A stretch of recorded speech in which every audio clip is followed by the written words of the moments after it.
me, Kaylin. Welcome back to my YouTube channel.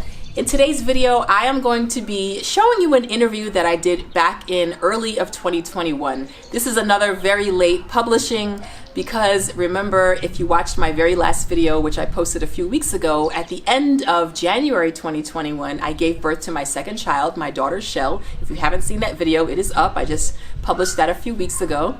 And in early 2021, not only did I have my daughter, but a few months later, when she was still pretty young, Wode, a Ghanaian YouTuber who has over 1 million YouTube subscribers and is just a powerhouse, came to Namibia to interview me about living in Namibia and just my background and history as a vlogger, as an African-American vlogger living abroad. And that was a really fun day. And after he was done interviewing me, I actually interviewed him on a slightly different topic, but I decided to do the ethnicity tag with him. And basically, I asked him questions about his culture, his Ghanaian ethnicity, and then he asked me several questions about the same questions about my African-American, culture. And so I thought it was really fun, and I'm finally, 2 years later, this is March of 2023, able to show you guys that video. And, motherhood has calmed down. I am, my head is back above water. I am not completely drowning. And so I'm finally having just the headspace and the clarity to be able to share this video with you. So without further ado, here is my interview of the amazing Ghanaian powerhouse of a YouTuber, Wode. Make sure you go and subscribe to his channel. He has been doing just amazingness when it comes to putting the entire continent of Africa on the map through his YouTube channel and beyond, to be honest. He's more than just a YouTuber. He's a movement, let me say that. So here is my interview of him. I hope you guys enjoy, and thanks so much for sticking around as always throughout all of my life stuff that happens and that causes me to disappear. So I hope you enjoy this video. All right, guys, enjoy. Hi everyone, it's Kaylin with Afro-American in Africa, or African-American in Africa. Welcome back to my channel. I am here interviewing Wode. That's right. The world, literally the world renowned. No, I mean, should I say it again? Our boss is here. If you're looking for the pioneer of African YouTube space, African is moving from America to Africa, she's the one. Oh, well, thank you so much. But I'm here with Wode. Yeah. He is in Namibia. I am honored because he is doing the damn thing. I am honored. He has about 800,000 subscribers. He will be at 1 million very soon. I know it. And he's an inspiration, honestly, to me. And he's in Namibia. He reached out to me. And of course, I couldn't let him go without asking him some questions too. Yeah, you can check. To. Yeah, exactly. If you visit his channel, you'll see his interview of me. And so I also wanted to interview him for my channel. For those of you who don't know, he is, but you probably do, he is from Ghana. And he is basically traveling around the continent, really showing Africa to the world. And when you go to his channel, you'll see that he was recently in South Sudan as well, just doing amazing things, producing amazing content. And so I would highly encourage you to check out his channel. But without further ado, I am going to initiate this ethnicity tag where he and I can just, exchange some conversation about each other's ethnicities. I thought it would be really fun in honor of the beauty and power of the African diaspora. Okay, so Maya, what's your ethnicity and country? I'm from Ghana, and my ethnicity is Fanti. Okay. Yeah, do you know that? No, I don't. You don't know? Tell me something about Fanti. We live in the west part of Ghana. Okay. So from Cape Coast, Cape Coast is Fantis. You go to Takrady, also Fantis, Winneba, all those areas are the Fantis. But it all falls under Akan. Okay. Yeah, so. Got it. That's how Beautiful. Yeah. Okay. What about you? And me, right? What's the ethnicity? Well, I'm African-American, Okay. From the U.S., obviously, and originally from New York, born in Manhattan, but raised in the suburbs of New York City. So, yeah. When was the last time you visited Ghana? I was in Ghana in March. Yeah. Okay. I left Ghana March 19th. Okay, yeah. okay. So that was the last day in Ghana. Okay, How got about it. you? When was the last time you visited America? Sadly, I know. The last time I visited the U.S. was in September of 2019. Oh, okay. Yeah, so it wasn't that. I mean, luckily I got it in before COVID hit, you know, the next 6 months or whatever, but that's the last time I was home. And I am... Are you aiming to go back again? I am. I'm terribly homesick. It's very difficult, you know, I get really homesick. But, you know, at some point I'll be back after all this craziness passes. Okay, next question. What part of Ghana is your favorite? That's a tough question. What part of Ghana is my favorite? Yo, I can't say Takrady now. It's not my favorite. Okay. Do you know Ebri? Ebri is my favorite part of Ghana.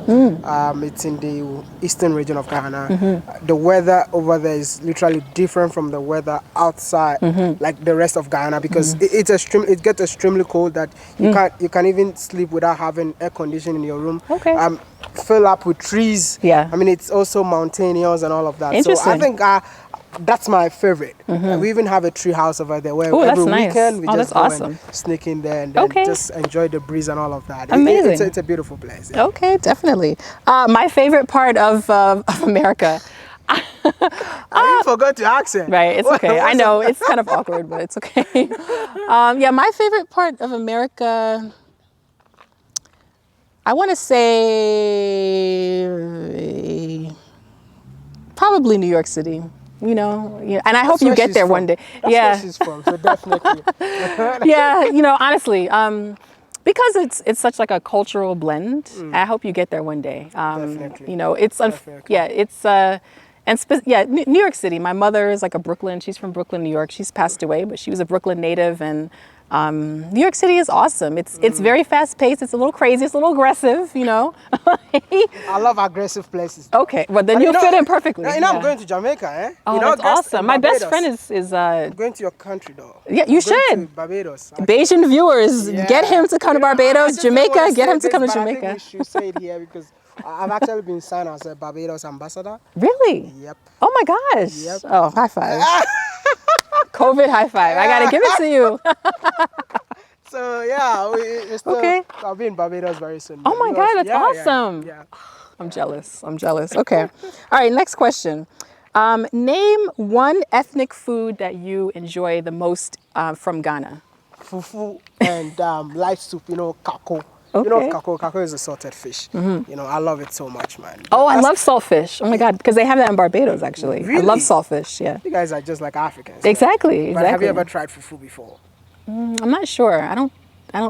Is that the like a kind of like a porridge? No, it's not porridge. Oh, it's okay, like then that's not cassava. it. Oh, okay, you then. pounded cassava and plantain mixed together. Oh no, I haven't had that. No, you see, that's why I have to invite you to Ghana. You know, but what's your favorite? Don't tell me burgers, man.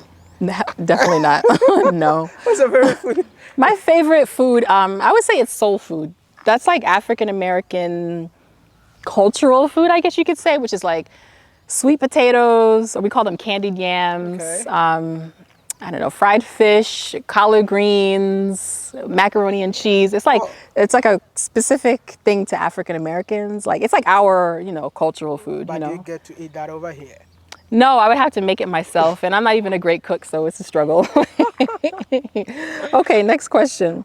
Is there any song that really reminds you of Ghana? Yep.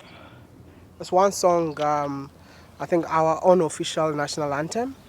Anytime I hear it, I know that I feel like that song should even be our national anthem. Okay. It's a Yenara Assassini,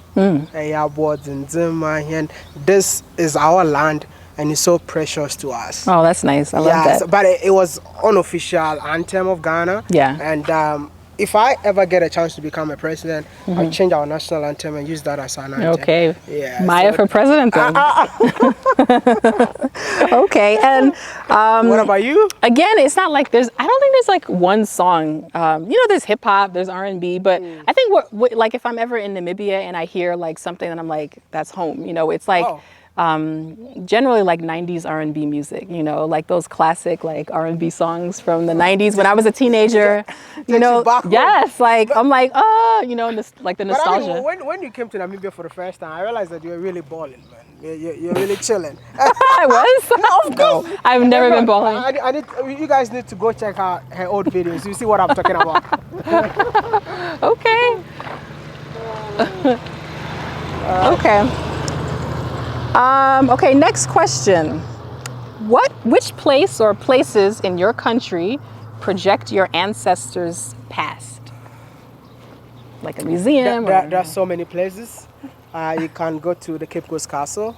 I want to go there so bad. I'm saying I'm buying a ticket to Ghana. Don't worry. Elmina Castle. Yeah, same. And there's a place called the Last Bath where the ancestors took their last bath when they brought them from the north and to Cape Coast. Wow. So they had to, how do you call it, bath them with bamboo sticks. Okay. And if you go there and they tell you the story, you feel like, no, I mean, something really happened over here, you know. So wow. I mean, that is the I mean, this is one of the reasons why I always say that it's good to know your history. That's right. Because I didn't know all of these things until I started making YouTube videos. Right. And when I started learning about these things, I'm like, you know, sometimes it's even hard not to. I say it loudly, like to like everybody. Yeah. I used to like everybody, but after hearing those histories, I feel like, you know, wow. It's time to love my own people, man. Yeah, but that I understand. the Cape Coast Castle and then Elmina Castle really reminds me of my ancestors, man. Definitely. Yeah. Reminds me of my ancestors too, honestly. Like, you know. But in your country, do you have anything right. Like that? There's the African American Museum of History. I believe that's the correct name, which is in Washington, D.C. I have not been there, but I want to go there. And it's just, you know, basically paying homage to African American culture in America. And then, of course, there are like kind of like urban areas. For example, like Harlem, which I love Harlem. It's a part of New York City, Brooklyn, you know, just places that really have black culture and a lot of black history. Those are sort of historical places, I guess you could say. I'm trying to think of what else. There are not enough monuments to slavery, I would say, in America. They need to do better. They act like, you know, for too long, America's acted like it just didn't happen, you know, like, although African Americans built the country. They just don't want you people to find out that this is who you are. Right, I mean, right. That's why they don't want to build anything like that in the Exactly. country. You know? But, you know, maybe yeah. someday when you have a fully black American president. Right. Fully. Oop. Okay, I'm not touching that with a 10-foot pole. I mean, that's the truth, you know, because Obama is not fully black American. It's okay. Okay. Yes. Okay. Yeah, no, I hear you. Okay, next question. How does a marriage happen in your tradition? Marriage. It's one of the expensive ceremonies ever. Yeah, even here. That's one of the reasons I don't want to get married soon, because it's so expensive. Okay. Yeah. But we have the traditional ceremonies, which takes place between the families, and then we have the one that they've imposed on us. That's the white wedding, which we go to the church, and then after that we have the refreshment where people will actually bring empty stomach to come and finish your food. I know that was what happened with my wedding here. There were so many people like that just from the village, like came over. Exactly. Yeah. And then at the end of that's where the refreshment also takes place, and then that's the same place to where people bring you gifts and all of that. Nice. So yeah, that's how it is. But the most important one is the traditional one, where the two families decide that, okay, you know what, he has paid the bride price. Yeah. That's your wife. Got Take it. her home, and the rest are just for fashion. Okay. Exactly. Very interesting. What about you? Do you have anything like that? In African American culture, the one thing that comes to mind is jumping the broom. I don't know if you've ever heard of jumping the broom. It's something that, again, dates back to like slavery, when, you know, basically African American slaves, when they were married, would like jump over a broom literally, and that was like they're married, you know. And I think, I'm not sure like the history of like how that got started, if it, you know, somehow originates in Africa or it was just African American. But that is one marriage tradition that even to this day, some African Americans do. I actually wanted to do that here when I got married in Namibia, but it was just so much going on I didn't even get to. So that's one tradition that we have. Otherwise, you know, it's pretty much all I can think of. Yeah. Okay. Next question. Where are we? Oh, okay. What is your favorite ethnic music? My favorite in ethnic Ghana. music. Do we have ethnic music in Ghana? Okay. Or is it all Yeah, because we mix the languages together, you know. Got it. But I think we have, from where I'm from, we have only one musician that normally incorporates our language into like into his music. So I'll go for Kofi Kinata, who that's it's a Radimalbo, like I think God take the wheel, but it's not like God take the wheel. He's drunk, right? And he's saying that God should take the wheel because he's already drunk. If God doesn't take the wheel, he's not gonna reach home. So that's like, I mean, one of my all-time favorite song. I will look it up for sure. You have to check it out. Definitely. You have to check it out. His name is Kofi Kinata. He's a young guy from where I'm from. Got it. Okay, definitely. For me, I would say neo soul music. Do you know neo soul music? I don't know. You see, oh my, we have so much to learn about each other. It's crazy. Yeah, neo soul music, African American genre of music. I don't really know how to explain it, but it's like,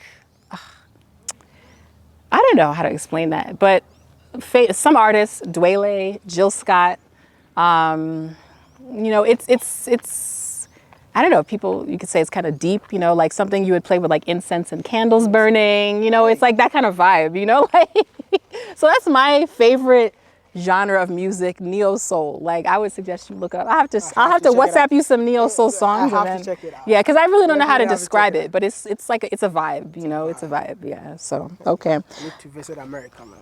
Do you want to one day or? Oh no! I have the visa already. Oh, okay. Yeah. Excuse me. I have the visa already. It's Good just for COVID. you. It's just COVID that we're supposed to be there in 2019. Yeah. And I think we're in Mozambique 2020. Sorry. Okay. And then COVID appeared. And awesome. We just have to let it go. Okay, good for you. Definitely. Almost done. Is there? Oh, okay. Given a chance, what would you change about your ethnic culture? How we worship the dead. When you go to where I'm from, when somebody is dead, the person can be in the mortuary for 6 months, even a year, just because there's no money for them to organize the funeral. You know, and yeah, I've seen that. During the funeral, and they spend so much money. Imagine, like, you lost a loved one. The pain, they have to put the person in the mortuary for 6 months, right? You realize that maybe, you know, time heals, right? So with time, you just get a chance that, okay, you know what, the pain is going down. And then don't forget that the person has not been buried. Yeah. The person is in the mortuary. So after 6 months later, then they're gonna bring him out. Then everything start from afresh, that okay, it feels like the person just died today. Yeah, exactly. And at the end of the day, you can't really like get closure because we spend like 3 days. Yeah. Like burial ceremony from Friday, Saturday, Sunday. Wow. Yeah. It's something that I wish we can change. Yeah. I mean, when the person is dead, a week is maximum. Right. Yeah. Let's just organize everything and take him to where he belongs, and then that's the most important thing. Right. And I feel like it's waste of money. The way we spend so much money, like people need to spend like half of their savings, half of their savings just for a dead body. Wow. I think it doesn't make sense. When the person was alive, they didn't even care about the person that much. But now that the person is dead, that's when they come and sit down. And you know, can you believe that on Sundays? Yeah. So okay, let me tell you something funny about. After the person has been buried, I can tell you're passionate about this. After the person has been buried, the same people that were crying, after 1 hour, the same people will be dancing to music. Yeah. Yeah, like so excited. And on Sunday is the West one, where everybody come and eat. They just come, eat, and just go back. Yeah, no, that makes sense. Wow, that's a lot. That's heavy. Yeah. And they eat heavy food. Right. And there's something that we always say, that funeral food is the best. So some people just go to funeral just for food. Right. You know, so I feel like. All right, guys. So that is the end of my interview with Wode. He is a powerhouse, and I'm so thankful and glad that I got to meet him, and so appreciative of him coming to meet me here in Namibia and to chat with me more. So remember, if you want to see that interview that he did with me back in 2021, it is still on his YouTube channel. I will link it also in this video as well. And I just want to say that for some reason, the end of our interview, it somehow cut off. So you didn't get my response to that last question. But my response would be, in terms of if there was anything that I would change about my culture, I would say that for that population, or the segment of Black Americans who make statements that I see sometimes on the internet about how they don't feel any connection to the continent of Africa, how they have no interest in visiting, I would just wish and hope for that segment. And again, that's not everybody. There are many Black Americans and African Americans just like myself that have a thirst and an interest and a desire to experience this continent, to learn more about their history on the continent of Africa. But for those who don't, I would just wish that they would shift their mindset and give the continent a chance. And if they're able to, I know not everyone is able to make it here because airfare is expensive. Unfortunately, trips to the continent are expensive, itineraries and all of that. But if they're able to make a trip here and come with an open mind, because it's something that can't really be put into words. I remember the first time I came here, and it's just a very spiritual and soul-feeding trip to make as a Black American. And that's not to undermine our contributions or our experience or our culture in the US at all. We have been there 400 years. We built that damn country. That's not to erase our connection to America. But I think that any opportunity to build upon Blackness and to expand our understanding of it should be grasped. I really don't think there's any negative. I think you could only find positive in reaching out and in trying to, if you can making a visit to the continent and just coming here and experiencing it. I can't really describe and put into words exactly what you're going to experience because everybody's experience is unique. But there is something magical, I feel, truly, about being a Black American and making the trip here. And I think it's above all of us. I think it's magical, it's spiritual, it's otherworldly. It's like a pilgrimage, making the visit back here when your ancestors could not do that, when they never had that opportunity.